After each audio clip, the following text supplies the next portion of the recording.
علیہ وآلہ وسلم نے جب یہ بات صحابہ کو سمجھائی، شکل ابن حمید رضی اللہ تعالی عنہ آپ صلی اللہ علیہ وآلہ وسلم کے پاس تشریف لائے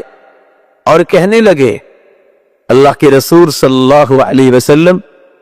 آپ نے زندگی گزارنے کا ہر طریقہ اور سلیقہ تو سکھا دیا، لیکن اپنی شرارتوں سے بچنے کا کیا طریقہ ہے؟ محسن انسانیت نے صلی اللہ علیہ وسلم، سرتاج رسل محمد الرسول اللہ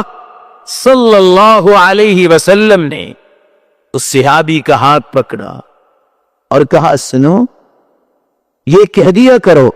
اللہم انی اعوذ بک من شر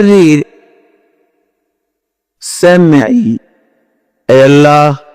مجھے میری سماعت کی شر سے محفوظ فرما، ومن شر عینی، اے اللہ میری بصارت کی شر سے مجھے محفوظ فرما، ومن شر لسانی، اے اللہ مجھے میری زبان کی شر سے محفوظ فرما، ومن شر قلبی، میرے دل کی شر سے مجھے محفوظ فرما،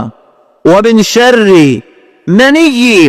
اور میری قوت کی شر سے مجھے محفوظ فرما۔ جب انسان سرتاج رسل محمد الرسول اللہ صلی اللہ علیہ وآلہ وسلم کی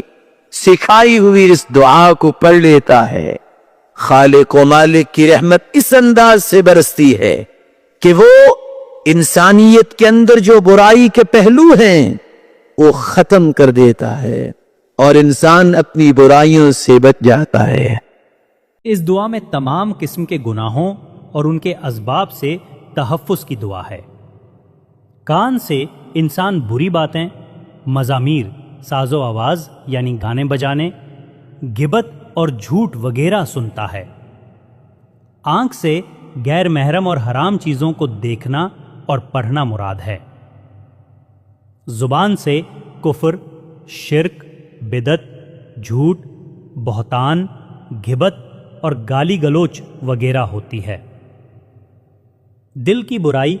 نفاق، حسد، بخل، طمع اور کبر وغیرہ ہیں۔ مادہ معنویہ کی برائی یہ ہے کہ انسان اپنے جذبات جنسی پر قابو نہ رکھ سکے اور اس وجہ سے خباثات پر آمادہ ہو یا بے محل نطفہ بہائے، یا اس سے ایسی اولاد پیدا ہو جو فتنہ و فساد کا باعث بنائے۔